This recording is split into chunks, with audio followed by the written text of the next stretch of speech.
እሺ ድንግል የሆናችሁ ሴቶች ኢቭን ግንኙነት ሳታደርጉ ለራሱ ድንግል ባትሆን ለራሱ ግንኙነት ሳታደርጉ ለራሱ ማህፀን ላይ የምትፈጠር አንድ ኢንፌክሽን አለች። አብዛኞቻችሁ እንደ አባላዘር ነው የምትቆጥሯት። ነገር ግን አባላዘር አይደለችም፣ ከሰው ሰው አትተላለፍም። እና እቺ ነገር ጥንቃቄ በጣም ስለምፈልግ ነው። ምክንያቱም በህይወት ዘመናችሁ ቢያንስ አንዴ እንኳን ትፈጠርባችኋለች። ስለዚህ እንዳትፈጠርና ምንድናት የሚለውን ለራሱ ዶኪንገራችሁ። እቺ በማህፀን ወር መራቢያ አካል ላይ የምትከሰት የፈንገስ ኢንፌክሽን አለች ካንዲዲያሲስ የምንላት እና ጥናቶች እንደሚያሳዩት አትሊስት አንዴ ወር ሁለቴ እስከ 70 እስከ 85 የሚሆኑ ሴቶች ፐርሰንቱ ማለት ነው እንደዛ የሚሆኑ አንዴ ወር ሁለቴ ያጠቃቸዋል። እና ብዙውን ጊዜ ያው ሰው የሚተላለፍ ነገር እንደ አባላዘር አድርጎ ያል ግን ነገር ግን ከዛ ይልቅ ሞር ይሄ ነገር የሚከሰተው አንደኛ ያው ያለ ሐኪም ትእዛዝ ረዘም ያለ ጊዜ አንቲባዮቲክ ስንወስድ እዛ አካባቢ ያሉ ጥሩ የምንላቸው ባክቴሪያዎች ስለሚቀንሱ ፈንገስ የማደግ እድል ይጨምርላታል።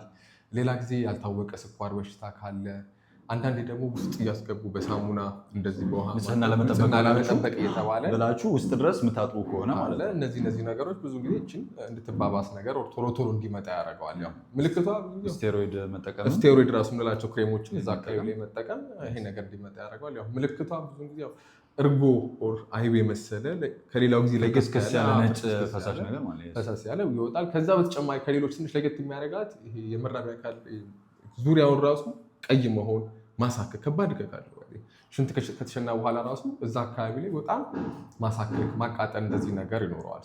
ይህን ነገር ስታዩ ያው ብዙ ሰው ምንድነው የሚያደርገው ሞር ያጥፈዋል ቶሎ እና ይሄ ነገር የባሰ ያባብሰዋል። እንደዚህ ነገር ሲወጣባችሁ ቶሎ ሕክምና ቦታ መሄድ እንዳይባባስ ያደርገዋል ማለት ነው። ስለዚህ እችኛዋ ከሰው ሰው የምትተላለፍ ነገር አይደለችም።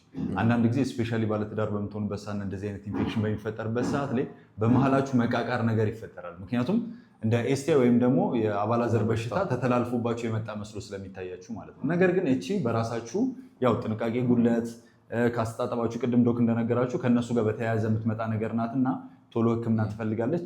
ችላ ብላችሁት ከታች የማጠብ ነገር እንዳይኖር ጭራሽ እያባባስ ስለሚመጣ ማለት ነው። እቺን ጥንቃቄ እንድታደርጉ እችኛው አባላዘር ባንድላት ለራሱ በማንኛውም አባላዘር ጉዳይ የሚሆን እችኛውንም ለመታከም ፈልጉ ከሆነ እኛ ጋር መታችሁ ዶክን ታገኙታላችሁ። የቆዳና የአባላዘር ስፔሻሊስት ሐኪማችን ነው። ስለዚህ እቺ ነገር ጥንቃቄ አድርጉ።